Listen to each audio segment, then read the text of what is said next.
Returning home from work, Fiona Lawson discovers that other people are moving into her house. Movers are already carrying their furniture inside. The woman explains that she and her husband recently bought the house. Fiona's husband, Bram, meanwhile has disappeared. The woman introduces herself as Lucy Vaughn. Fiona insists she would remember if she had rented out the house. Lucy states that the house is not rented but purchased. Fiona tries to stop the movers from unloading the furniture, but she no longer has any authority here. The woman's shock deepens when she sees that all of her and Bram's belongings are gone. Lucy explains that the previous owners moved out yesterday.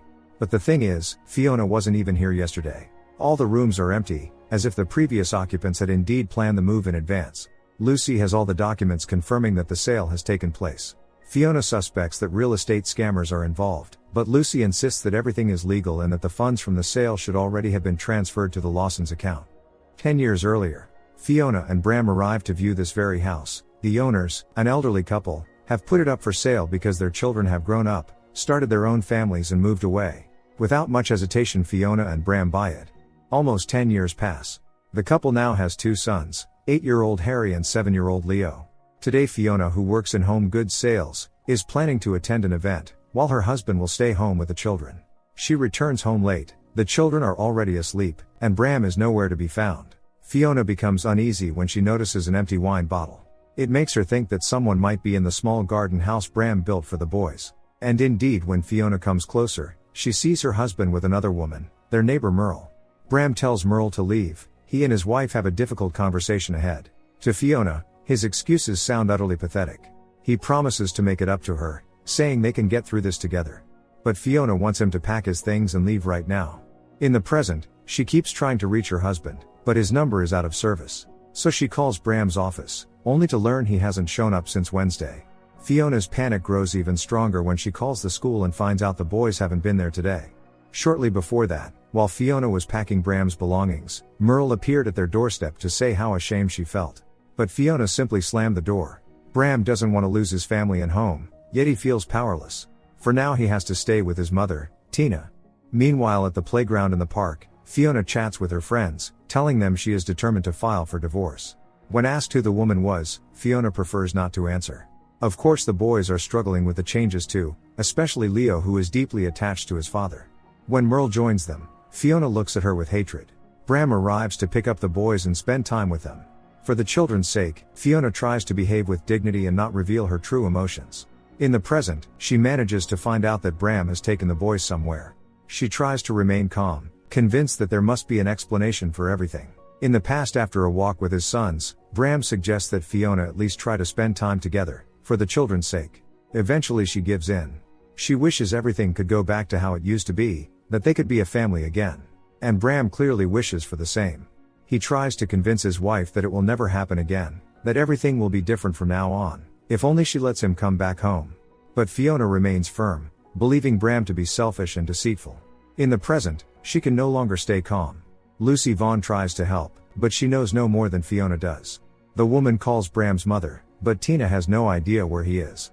However, the boys are at her house. Some time ago Fiona tries to decide what to do about the house. She would rather not sell it or move away, since all the boys' friends live nearby. This makes her suggest to Bram that they should take turns living in the house with their sons. They will also rent an apartment somewhere close by. They will need a lawyer's help to draw up a proper agreement. Thus the couple, still not officially divorced, proceeds with this plan. Bram is far from happy about the arrangement, unable to understand why Fiona wants to destroy what they have built together over the years. The main rule: no new partners in the family home. The small studio apartment across the street does not please Bram either, but for now it's the best they can afford. He needs to find more money somehow. Bram tries to persuade Saskia to grant him a bonus, but she refuses. The situation is already difficult, made worse by the fact that his driver's license has been revoked for repeated speeding offenses, so now he has to travel to clients by train or taxi. Still, having a valid license is essential for his work. Saskia promises to talk to Neil, their direct supervisor. It is now Bram's turn to live in the house. He and Fiona switch every 2 weeks. She arrives at the rented apartment. The fridge is stocked with food, probably Bram's attempt to appease her. She doesn't like it here at all. Meanwhile, the boys ask their father what is happening to their family. Why don't their parents live together anymore? Bram tells them they aren't getting divorced, it's just that Fiona doesn't know it yet. In the present, David Vaughn, Lucy's husband arrives, and she suggests calling their lawyers to sort everything out. The man shows her a copy of the contract, where she sees her own signature. At that moment Merl appears at the door, pregnant. In the past, it's Bram's turn again to live in the house. Fiona's friend Allison drops by. She advises Fiona to contact a lawyer to speed up the divorce process, gain custody of the children and keep the house. But Fiona cannot bring herself to do it. Meanwhile Merl shows up at Bram's place. He tries to send her away, knowing that if Fiona finds out Merl was here, there will be no hope of reconciliation. Merl has come to tell him that she is pregnant. According to her, the child's father is her husband, Adrian. She thought Bram should know, even though nothing remains between them. Now she only wants to make peace with Fiona. In the present, David insists that Fiona check her bank account. But the money from the house sale has not arrived. Merl steps in to defend Fiona, suggesting they call the police. When David sees a photo of Bram, he confirms that this is the man who sold them the house. In the past, Fiona and Bram seem to have adapted to their new way of life. One day before leaving the house, he takes the car keys, even though he shouldn't be driving. Fiona still can't fully accept that her marriage is over. Seeing other couples makes her feel sad. After a conference when all the employees were relaxing and drinking in the hotel bar, Saskia approaches Bram and tells him that his issue with the revoked driver's license has been resolved. She's drunk and hints that she's booked a room here. Before Bram can say anything, he gets a call from Fiona, who asks him to stop by on his way home. She wants to talk. Of course Bram can't miss such a chance and heads home, driving drunk and without a license. It seems Fiona has made up her mind and is ready to forgive him. Bram is in such a rush that he speeds again and overtakes the car ahead, while Fiona waits for him with an open bottle of wine. Suddenly another car begins to overtake Bram, and a road confrontation ensues. Because of it, a third car coming from the opposite direction flips onto the roadside. Bram stops, sobering up from shock, while the second driver flees the scene. After some hesitation Bram drives away too. As if nothing happened, he arrives at his wife's place and lies that he missed the train. Fiona admits she misses him and is willing to give him another chance. But at some point she feels that something is wrong. Bram is clearly nervous. Fiona suspects he's seeing another woman. Their argument is interrupted by Leo, awakened by his parents' raised voices. Before leaving, Bram puts the car keys back on the table, as if he never took them at all.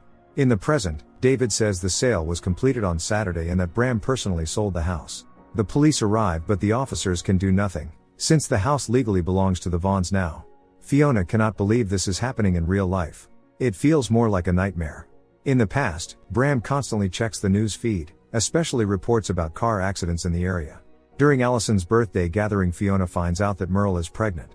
Neither Allison nor their mutual friend Kirsty has any idea that Merl is the reason for Fiona and Bram's divorce. When she tells her husband about Merl's pregnancy, he only says he's happy for her and Adrian. But in truth Bram is worried about something else entirely. He has just read in the news that the girl from that car accident has fallen into a coma. In the present, David contacts the real estate agent who handled the sale and learns that Fiona was there in person. Fiona insists it wasn't her, some other woman is pretending to be her. After the accident the girl and her mother remain in extremely critical condition, and Bram can't stop thinking about it. He calls home and is surprised to hear Merl's voice. It turns out she is watching the children while Fiona is out on a date. She comes home late and doesn't look particularly pleased. Merl tries to talk to her, saying that what happened between her and Bram was a terrible mistake. Containing her emotions, Fiona firmly says she has no intention of causing a scene, but only for the sake of her sons and Merl's daughters. From now on, she wants nothing more to do with this woman. Before leaving, Merl mentions that Bram called.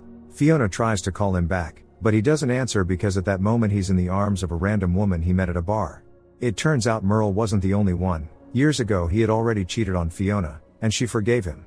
Bram tries to get rid of the new acquaintance, whose name is Wendy, when she suddenly says that she's seen him before, the night he fled the crash scene, leaving those poor people to die in their car. And now she wants a reward for her silence.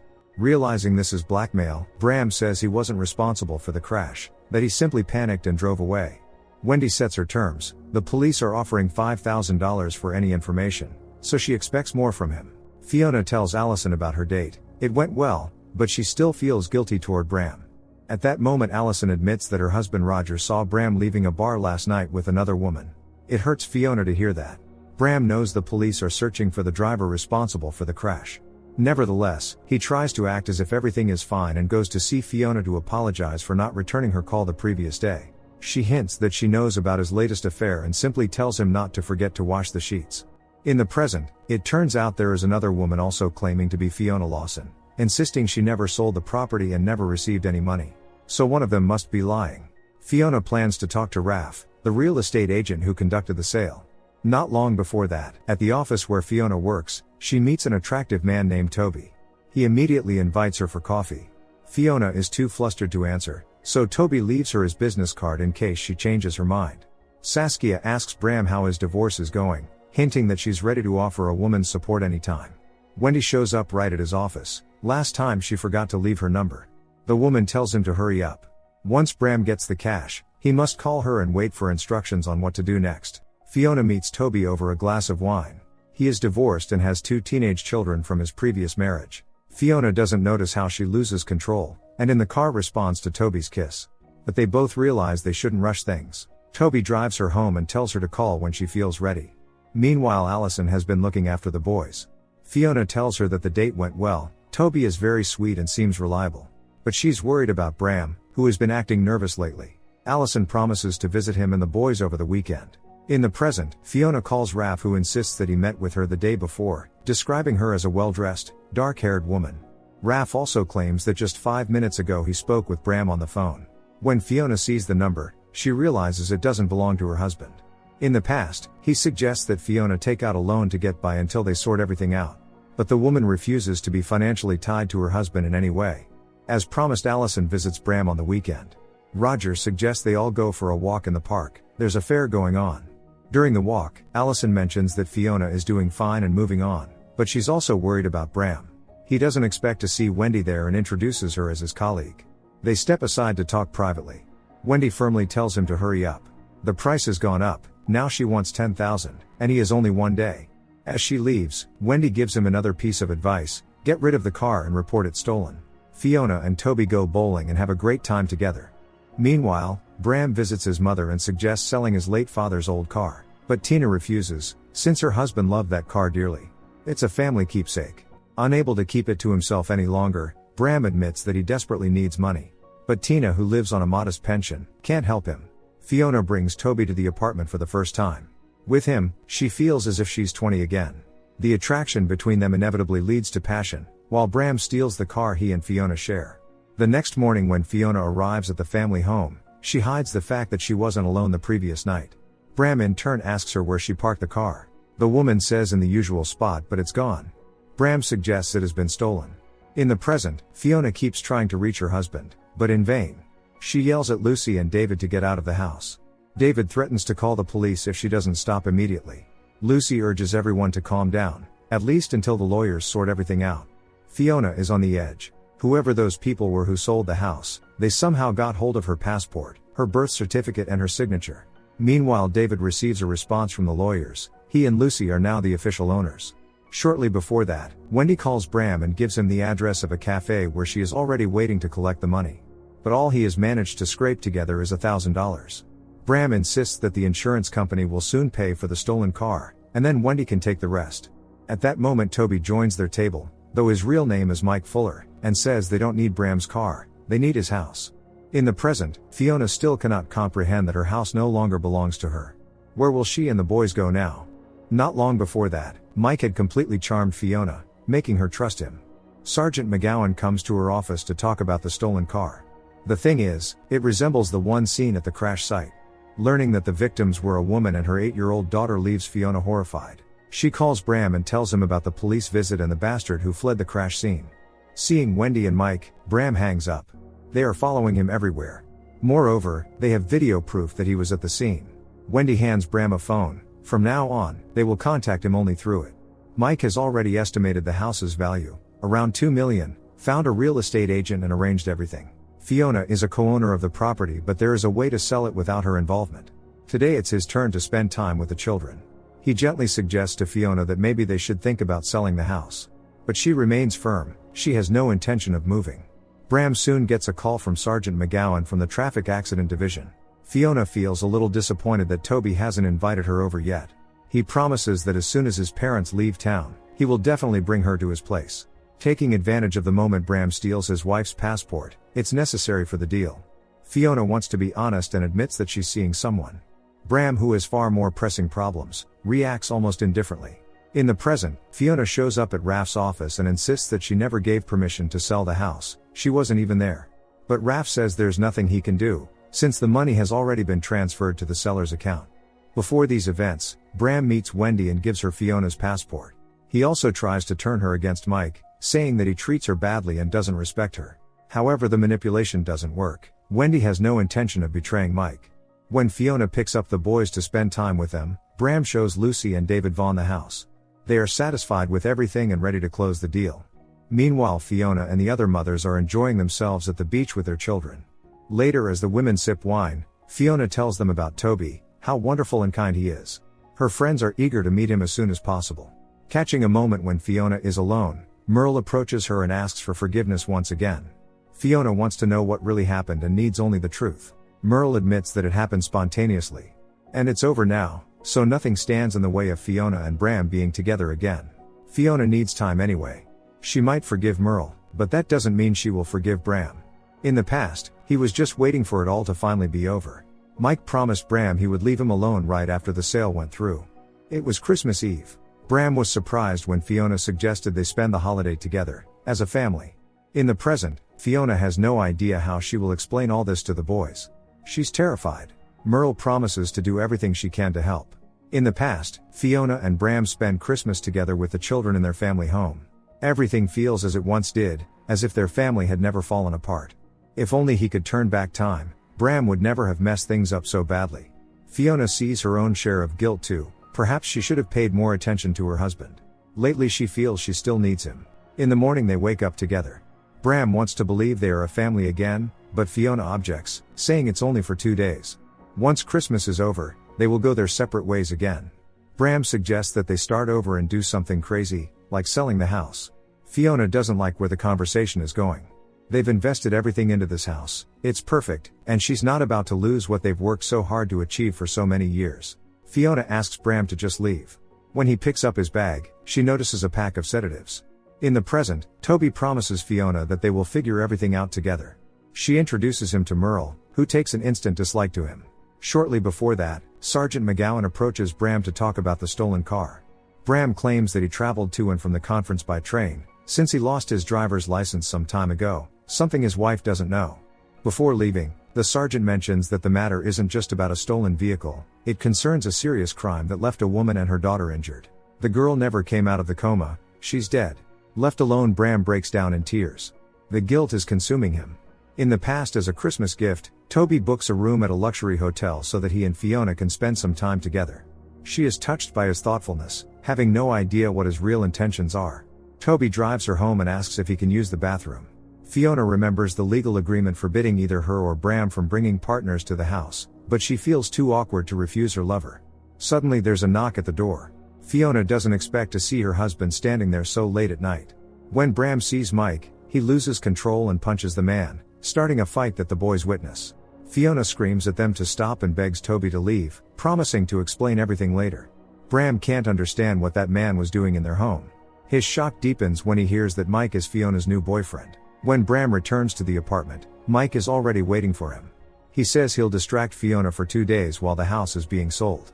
Mike also promises that once the deal is done, they'll help Bram leave the country with fake documents. Bram shouts that the girl didn't survive the crash and that he'll never live with that. Mike already knows but doesn't care. He is the second driver who caused the accident and fled the scene. It was part of his plan from the beginning. In the present, Mike pretends to be helping Fiona. He suggests that Bram did it out of jealousy, but she doesn't believe her husband would steal a house for that reason. When Toby says that Bram is a traitor because he cheated not only with Merl but with another woman years ago, Fiona tenses. She never mentioned that to Toby. Shortly before that, Fiona leaves the boys with Bram to spend 2 days at the hotel with Toby. Bram has nothing to say. He can only watch helplessly as his wife drives away with Mike. Bram takes the children to his mother's so he can finalize the sale of the house. In the present, Mike tries to convince Fiona that she was the one who told him about all of Bram's affairs. But she's already beginning to suspect that Toby, or rather Mike, is the man who pressured Bram and forced him to sell the house. In the past, Bram demands that Wendy show him his fake passport before the deal takes place. Then in Raf's presence, Bram and Wendy, pretending to be Fiona, sign the documents. That night all the belongings are moved out of the house so that the new owners can move in the next morning.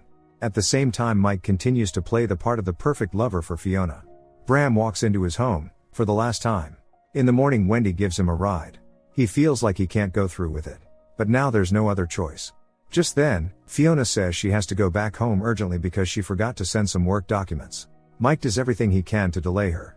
When Fiona gets home, she sees movers carrying someone else's furniture into her house. Neither Wendy nor Mike can reach Bram. The problem is, the money still hasn't arrived in the account. Mike blames Wendy, saying she failed to check that Bram had given the right account number. At the airport Bram presents his passport, while Mike threatens Fiona that if she doesn't find her husband and the money, something might happen to one of her boys tomorrow. Her first stop is the apartment, where she discovers that all of Bram's belongings are gone. She searches for any clue and suddenly spots a mobile phone in the trash. Fiona reads through Bram's messages with the blackmailers, refusing to believe her husband was doing all this behind her back. Pulling herself together, Fiona texts the blackmailers as if she were Bram, saying she will wait for them in the apartment. Meanwhile in Geneva, Bram goes to the bank. Mike arrives at the apartment and is annoyed to find Fiona there. She reminds him she has nowhere else to go and assures him that Bram is already on his way. To pass the time, Fiona offers Mike a glass of wine, just like on their first date. She wants to know what Mike learned about her husband that allowed him to blackmail him. Mike reveals the truth about the accident. Fiona is devastated to hear that Bram could have done such a thing, especially since the victims were a mother and her daughter. After a while, Mike begins to feel his mind clouding. It's too late when he realizes Bram isn't coming. Fiona slipped Bram's pills into Mike's wine. With the last of his strength he attacks Fiona, but she overpowers him and runs to the bathroom, locking the door. Soon everything goes silent outside, and Fiona hesitantly steps out. Mike is lying on the floor unconscious. When she comes closer, she realizes he's dead. Bram has already made a decision, while his wife trembling grabs her phone and calls Merl. She arrives immediately. Seeing Mike's body, Merl asks what happened. Fiona explains that Michael wasn't who he claimed to be, and that he was the one behind the sale of the house. Now Fiona has no idea what to do. Merl suggests calling the police, assuring Fiona that it was a crime committed in a state of shock. But Fiona knows it was premeditated murder. She didn't act on impulse, she planned everything. And that means prison. Merl suggests that Fiona frame Bram. The woman herself doesn't know any Mike Fuller, she knows Toby. The message came from Bram's secondary phone. Everything looks as if he decided to keep all the money for himself, took Mike's life and ran away. Suddenly the door buzzer rings, it's Wendy. But no one opens the door. Merl helps Fiona get rid of the evidence, and together they come up with a story. Fiona will pretend that she has just arrived at the apartment and discovered the body, after which she will call the police. Fiona is determined. Bram betrayed her, and that betrayal feels even worse than infidelity. She calls the police. While Bram is still in Geneva, Wendy sees Fiona getting into a police car. Their eyes meet. Wendy understands that Mike is dead. During questioning, Fiona says she saw Mr. Fuller only once, supposedly he came to the house the day before looking for Bram. When asked whether her husband was taking any medication, Fiona confirms that he was. Detective Lucy Myers explains that according to the police, Mike Fuller was Bram's accomplice, and together they were involved in a real estate fraud scheme. The police will begin the investigation immediately. Fiona goes to Merle's house and says that everything went well. It seems Detective Myers sympathized with her. And perhaps losing the house isn't the end of the world. For Fiona the most important thing is that her children are safe. But she still doesn't know how to tell the boys that their father is a traitor. Merle offers her a cup of calming tea. At some point Fiona receives a message from the bank. Bram has transferred all the money to her account. Detective Myers arrives and lets her listen to Bram's final message. He admits that he was responsible for the crash and that Mike Fuller had been blackmailing him. Bram also states that his wife had nothing to do with the fraudulent house sale and that Mike had taken advantage of her vulnerability. She knew him as Toby. At the same time Bram walks into a deep lake, there's no one around. Fiona listens to his final message with tears in her eyes. She is arrested for taking the life of Mike Fuller. She looks at her house one last time, a house that no longer belongs to her. Don't forget to subscribe to our channel not to miss more exciting new products. Also, the authors will be pleased if you leave your opinion in the comments.